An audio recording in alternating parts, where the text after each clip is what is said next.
to America?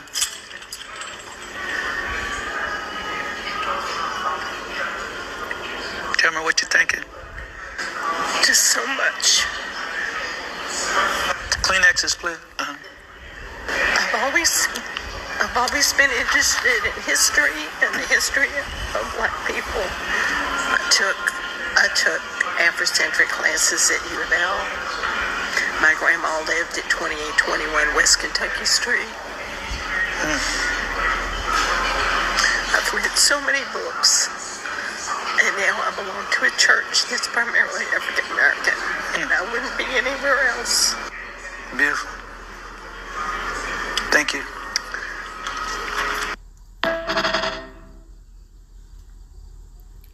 Okay, Shalom. Shalom. Kwame Sha'ala, Koholonyula Yahweh, Bahashim, Yahweh Shai, Bahashim, Rakah HaKodash. Double honor to our apostles and elders, the great millstone, who will, and that by the Spirit taught us this beautiful truth. Just want to say the water to all the H.I.M and Akwa that's out here sincerely keeping the laws, the statutes, and commandments of Yahweh Bahashim Shai to the best of their ability. This is Yachanan Nawaf, just coming at you with another quick lesson. Praying that it's edifying by the Spirit. And me and the beloved brother Allah, we were just talking about this video earlier, which my phone died on the brother Salakia. You know what I'm saying? But we was on the phone for like 4 hours, damn near 5 hours, just kicking it, you know what I'm saying, but that's the Spirit, it's always time blows when you're kicking it with, your beloved people, and we was talking about everything, but this is one of the subjects that we was talking about. And one of the things that he mentioned when he mentioned this video, let me back it up just a little bit. See this lady right here, what the brother mentioned, which was beautiful, and he might do a lesson on it as well. He normally do lessons like this as well. But you can see this lady right here. She appears to be a so-called white woman. And I'm willing to bet you this guy right here that's supposedly, in his position at the African Museum, African American Museum, which we're not African and we're not American. We're Hebrew Israelites. You so-called blacks, Hispanics, and Native Americans, you come from, Abraham, Isaac, and Jacob. But we were scattered throughout the four corners of the earth. Here's the point that I wanted to make in a video, from what the beloved brother Allah was saying, because he mentioned it and he was correct. When he was talking about this lady right here, she appears to be a so-called white woman, but she could actually be an Israelite. That's the whole point. Like when you, and this is for you new believers, you newcomers, you're newly coming into this faith, you're newly coming into this doctrine. You can't just look at people and see their skin color and say, okay, that's a so-called white person. Because even this guy right here to the left, with the gray beard, with the white beard here, he appears to be a Jake, but there are actually Edomites that look like him. So you have, people that come from Abraham, Isaac, and Jacob, which are Israelites, no matter what they look like, because we've been scattered throughout the four corners of the earth. Imagine this woman right here and her great-great-great-great-grandfather was a so-called black man that had sex with a so-called white woman. And as time went on, those men had sex with so-called white women. And then all of a sudden, here comes her. She could actually be an Israelite. And the same thing goes with this guy to the left. Say, for instance, his great-great-great-great-grandmothers was, forcibly raped by a so-called white man. And as time went on, you know what I'm saying, the children were darker. But they will be Edomites. And she can actually be an Israelite. Now, I'm not saying that they are, because I don't know their actual status like that. But that's what the beloved brother was bringing up. He was like, she could actually be, from her attitude, from her, her get down. Because if you notice, she explained, she pretty much, why you think she there? Why would she actually even be around? She could be just an Edomite that's just living like a wicked-ass Edomite, just living her life. But she went to so-called black churches, and she's been... Why do you think she's there? Why would she even be there? She could be an Israelite. Her spirit could be drawn to her being an actual Israelite, and no one is there to explain that to her. So let me get... Numbers chapter 1. I'm going to start from the top, verse 1, and I'll get verse 2 and jump to the 18th verse to kind of explain it a little bit more, because this is a seed line thing. This is not a color thing. You know, ethnicities are not colors, continents, or land masses. Those are not ethnicities. You're not an American because you live in America. People here in America, they actually have ethnicities that goes back to the biblical days. You have Edomites, Israelites, Ammonites, Moabites, Elamites. You know what I'm saying? So on and so forth. So, and what the so-called white man has done is he's the fugitive on the earth. He's trying to outrun his heritage. He's telling people that you're, white and black are ethnicities. Those are colors. There's no such thing as white or black people. No one is walking the earth looking like a glass of milk. No one is walking the earth looking like, a car tire, man, armor all up.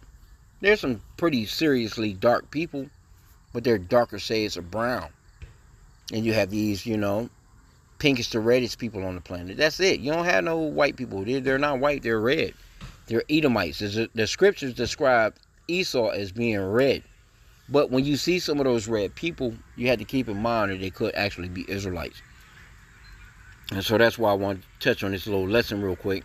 This is Numbers chapter 1. Let me start at verse 1.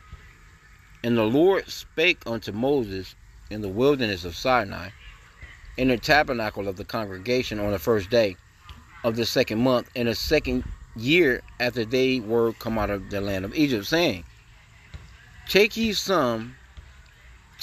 sum of all the congregation of the children of Israel, after their families, by the house of their fathers, with the number of their names, every male by their poles.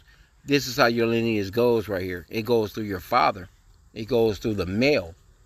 So whatever the man is, no matter who he sleeps with, that child is going to be exactly what he is, no matter what the children come out looking like. So you have a so-called white man during slavery. He raped. And, back then, wasn't no condoms. They wasn't like, let me lace up. Let me put on no condom. Wasn't no gonorrhea, no fucking chlamydia, no damn AIDS or HIV back then. They was just running straight raw into a woman. And they was, and they weren't pulling out. It wasn't like this guy was, let me pull out, before, I want to get this black bitch pregnant. No, they weren't pulling out. They was literally leaning on into her ass, falling over, sometimes Jake B, it's just like, it depends on what your day was like. A lot of pregnancies come through the harshness of a man's day, because he's just trying to release something. But that's how Esau was. Esau wasn't just pulling out. He hated black people, but he would go and actually sleep with so-called black people. He would go in, he'd do his thing, and he'll let that semen go into her, and she'd get pregnant. And guess what he would do? Even though he knew that those were his children, he would put their asses in the fields and he'll work their asses to death too. Depends on if they were darker skinned or not. If they were dark skinned, they was going into them fields. But if they were light skinned, they were going into, the house. They can be, little house butlers and, do more housely things. They was like they weren't a field nigga, they was a house nigga, so to speak. But even though he wouldn't outright claim his seed, which is wickedness, man. Because that child could have been the firstborn. His very first child. He done that. A lot of Esau's firstborn children were of so-called, what they would call Negro descent. It would be with a black woman. Because they was raping the women. It was like fun time. You know what I'm saying? They would deal with the so-called black woman when she was 12, 11, 10, whatever the age, 8 years old, whatever. Depends on their preference. But they would deal with them. And they would have their first child with the so-called black woman before they would actually have a child with a so-called white woman once they got so-called Christianly married. This is what they was doing. So your firstborn, which they saying they were Christians, they would go against the law. Which, it talks about your inheritance. You know what I'm saying? You're supposed to, the firstborn is always given the inheritance, because the firstborn is the strength of that particular man. That's scriptural. That's Old Testament. That's scriptural. Matter of fact, let me see something real quick. Okay, Salakia, Genesis 49 and I want to just get verse 3 here. It says, Reuben, thou art my firstborn, my might, and the beginning of my strength, the excellency of dignity, and the excellency of power. This is what a firstborn son is to you. And a lot of those so-called white men, they slept with those so-called white women, and they impregnated them. And these firstborn, they would have been their might, right? The beginning of their strength, the excellency of dignity, the excellency of power. Well, what did they do? They put them in the fields, and they worked them to death. If they were dark skinned, if they were lighter skinned, they worked them to death. And you know, in the houses, they would. And a lot of the times, those so-called white women, they would know that, okay, this is one of the nigger women's, that, you know, nigger women's children that you banged. You know, but the women back then, they didn't have no power to actually get around that. You know what I'm saying? So what they would do is they would treat the so-called black women badly. You know what I'm saying? You know, they would put extra burdens on them. You know, and you know, get them, you know, whipped. You know what I'm saying? This, that, and the third. But because they were taking out their frustrations against their husbands that were sleeping with these women on those women that he was sleeping with. So when the beloved, it's like a damn bee flying. The brother Allah, he brought that you know, that this story out. I was like, yeah, I'm gonna do a little something on it. But let's go back into Numbers chapter 1 now. I want to jump down to, let me get verse 2 again. Numbers 1 and 2. It says, take ye the sum of all the congregation of the children of Israel after their families, by the house of their fathers. See? Because your father, he's the one that holds that strength, that excellency, you know, whatever that father is, especially with the firstborn. That's what he is. They, you know, you imagine being a father or dad. You know, imagine the very first time you're able to hold your child in your arms. Imagine that. That would be a proud man. You know what I'm saying? You know, but in this day and time, you know, that's like a gift and a curse, because now it would normally be a gift in our kingdom, but in this particular man's kingdom, you know what I'm saying, it would be a curse. You know what I'm saying? Because now you have to try and just look out for him and watch out for him, and you're worried about them throughout the day. You're worried about them when they get up and go out to school, to, you know, whatever the fuck. You're worried about them. In our kingdom, it's not going to be that way. Our kids going to be able to, you know, the scripture talks about how they'll be able to deal with the, you know, different animals. You know what I'm saying? Aspen, cockatrice, you know, things of that nature. You know, poisonous snakes and lions and whatever. You know what I'm saying? Like, our children are going to be able to just be out and about, just playing with stuff like that, and it's not going to harm them. But in this man's kingdom, you got to watch out for everything, man. But it says, verse 2, take ye the sum of the children of Israel after their families, by the house of their fathers, with the number of their names, every male by their poles. It don't say by the house of their mothers, with the number of their names, and every female by their poles. It says by the house of their fathers, and by every male, you know what I'm saying, their poles. Why isn't the woman mentioned here? Because she's just an incubator. She don't have nothing to do with the ethnicity of the child. Now, she'll bear the child. Don't get me wrong. The child can get all the looks of her. They can look completely like her. They can actually come out looking like a damn twin of her. But guess what? That seed still belongs to that male. The child is exactly what that male is. And then it goes on from verse 6 here. It reads off the tribes, which are men. You know, the tribe of Simeon, you know, is verse 7. The tribe of Judah, verse 8. You know, the tribe of Issachar, verse 9. Zebulon, so on and so forth. So it's mentioning men. It's not mentioning no women. Now, verse 18 is the point. Numbers 1 and 18. And they assembled all the congregation together on the first day of the second month, and they declared their pedigrees. See, pedigree. That pedigree goes off into an ancestry, or your family lineage, or your line. And they declared their pedigrees after their families by the house of their fathers, not the house of their mothers, by the house of their fathers, right? According to the number of the names, from 20 years old and upward by their polls. So we can clearly see that this is how lineage rolls. Lineage rolls through your dad. And women don't have anything to do with ethnicity. They have nothing to do with the ethnicity of the child. They are the incubators. They are the earthly, they're just a seed being planted into the ground. Because the man carries a seed. His seed goes into the ground, which is the woman.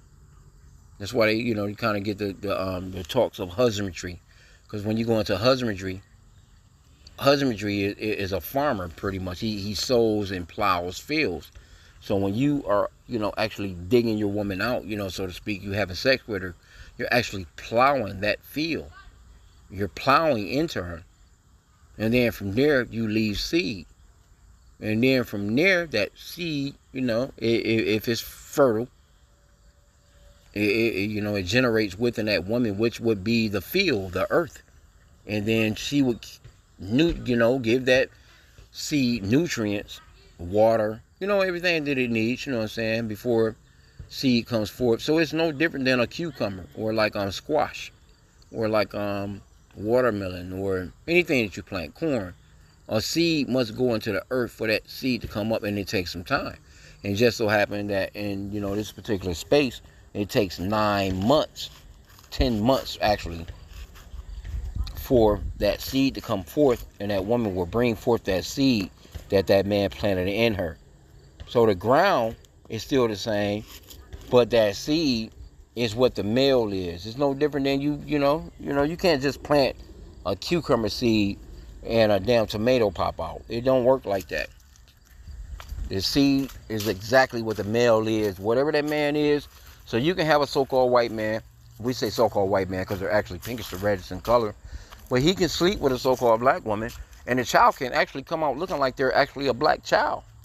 But guess what? It's a so-called white man. And that's confusion. That's confusion. That's why the Lord is going to come and separate the wheat from the tares. That's where you get that parable. Matter of fact, let me see if I can get it real quick.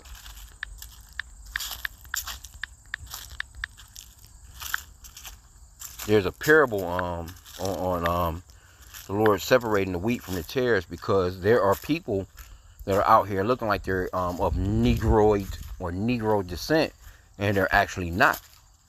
You have like your Tracy Ellis Rosses, your Jussie Smolletts, your Lenny Kravitzes, and the Maury twins, them girls, but if they are what they're actually saying they are, their fathers are so-called white men, then those are Edomites. They just look like black people because they slept with black women. Those so-called white men, they slept with the so-called black woman, and those children came out looking a little more like niggas than they would have white people. Now, sometimes it comes out and they look like exactly like Edomites. They can pass as Edomites. So it's not a color thing, man. Okay, so let me get this real quick. Now, this is the parable of the tares and wheats in Matthew chapter 13. And it's actually entitled Tares Among Wheat. And we can go off into a picture of what wheat and tares actually look like. Matthew 13 and 24 says, another parable put forth unto them, saying, the kingdom of heaven is likened unto a man which sowed good seed in his field. And that good seed would be, overall Israelites. But while men slept, his enemy came and sowed tares among the wheat and went his way. So that would be, a parable, or symbolic of the so-called white man sleeping with so-called black women and leaving his seed. And now these children are looking like Negroes, but they're actually Edomites. They're actually so-called white people. But when the blade was sprung and brought forth fruit, Then appeared the tares also, right? So the servants of the householder came and said unto him, Sir, didst not thou sow good seed in thy field? From whence then hath it tares? So where do these, these Edomites that look like niggers come from? Right? He said unto them, an enemy have done this. And that enemy is Esau Edom, the so-called white man, the deceiver. Because Esau, he's the biblical, his biblical nationality is he's an Edomite. Esau, Edom, Edomites, Idumeans in the Greek. He's the physical counterpart of Satan on the planet, right? It says, so the servants of the householder came and said unto him, Sir, didst not thou sow good seed in thy field? From whence then hath it tares? And that's the reason why, we as Israelites shouldn't be mixed in and blended in with so-called white people, because Jeremiah 10:4, it talks about the customs of these nations are wickedness, basically, roughly paraphrasing.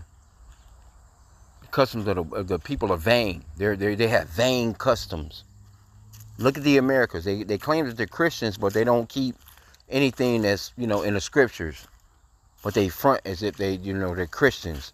Everything that they do goes against the scriptures, But it says, verse 28, he said unto them, an enemy have done this. The servant said unto him, wilt thou then that we go and gather them up? But he said, nay, lest while ye gather up the tares, ye root up the wheat with them. Let both grow together until the harvest. And in the time of the harvest, I will send to the reapers. I will say to the reapers, gather ye together first the tares, and bind them in bundles to burn them, but gather the wheat into my barn. So why is he saying gather these the tares into bundles to burn them? If the Lord loves everybody, like how Christianity says, if he loves everything. No, these people are going to be, and that goes into Obadiah as well. Matter of fact, let me see if I can get that. Obadiah. It's only one chapter, but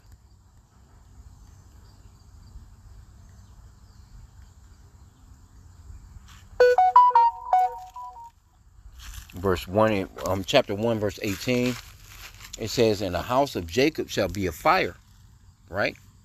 And the house of Joseph a flame, and the house of Esau for stubble.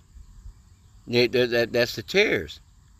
And they shall kindle in them and devour them, and there shall not be any remaining of the house of Esau, for the Lord Yahweh has spoken it. So Esau is those tares as well, that's being spoken of, But like I said, when you see this woman right here, she could actually be an Israelite.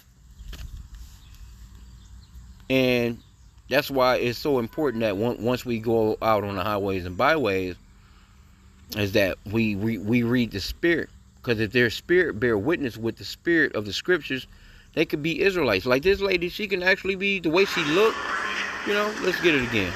Welcome to America.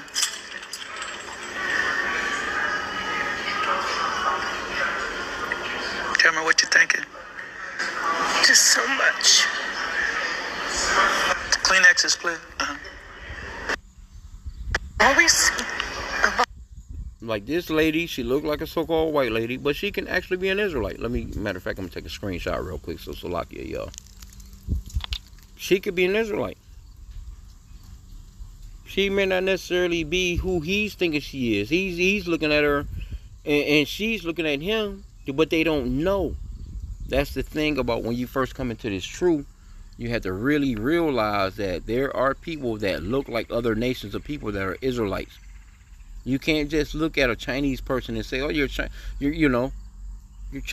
You're going into slavery." You can't look at people like that. You have to just teach the scriptures. That's the best thing that you can do.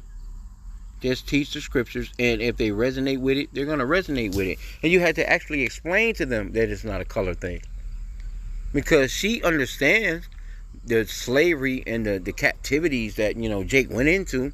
She gets that part of it, but she may not even be who she thinks she is. Now, I'm not saying that she's an Israelite. She could actually be a whole straight Edomite And if she is, she's going directly into captivity, which she should be going into, because that's what the scripture says. And this guy right here, like I said, this dark-skinned guy, you think, hey, he could be, he looked like a Jake, he looked like a so-called black man, but he can actually be a Moabite. It could have been a Chinese man that got with a dark-ass black woman. You know what I'm saying? Impregnated a so-called black woman, and this nigga came out, you know what I'm saying, looking more like the black woman than the Chinese man. He could be an Ammonite, which, you know, Japanese, you know, same story. A Japanese person, man, could have got with a so-called black woman, real chocolate one, and the baby could have came out looking like him. But he would be a damn Ammonite, which means he would be going into slavery. So it's not a color thing, man. So you gotta really ditch that from your mind. Don't get to thinking when you see people with their colors. You know what I'm saying? Because I can't really see her being there from what she was saying, and her going back and forth to these particular places, because it seemed like she frequents shit like this all the time. But she could actually be drawn there because she's an actual Israelite. You just never know. Always been interested in history and the history of black people. I took Afrocentric classes at U of L. My grandma lived at 2821 West Kentucky Street. I've read so many books, and now I belong to a church that's primarily African American, and I wouldn't be anywhere else. Beautiful. Thank you. Okay, well, you see what it is. I mean, you know, I didn't want to keep the lesson long. I done kind of went a little further than I would have gone. But me and Ak was talking about this just a little bit ago. I'm going to have to apologize to the brother because my damn phone went out on me. Well, we was talking for about 5 hours, man. You know, the beloved brother, my lie, man. I pray, you know, he's in a different city. I ain't going to give out his location and stuff. But you know what I'm saying? Like, he be traveling, man. The brother, he's well-traveled, and that comes with wisdom as well. But he always be bringing up good topics and stuff like that. And when he mentioned this, I actually, you know, it kind of was the spirit because it was already in my news app. And I looked it up as well. So he was talking about this very same thing. He might do something on it. But, you know, if not, you know what I'm saying? It is what it is. But, hey, and it's 444. You know, them fours go off into mercy. We need mercy, man, from Yahweh Bashim outside, man. You know? We need mercy. We're about to go into the Shabbat. Well, over on my end, maybe in about 3 or 4 hours from this video. And also the Day of Atonement is coming up December 30th at sundown to October 1st sundown. So, you know, a Day of Atonement, we don't eat nothing, we don't drink nothing. It's straight a dry fast, and they always come in handy. You know, always feel way better once I do it, you know, as of these past couple of years that I have been doing it. Like, you know, because we all need that day, which, you know, don't get me wrong now, Yahweh Shai is the ultimate atonement for the children of Israel. But we do that, you know, out of respect and,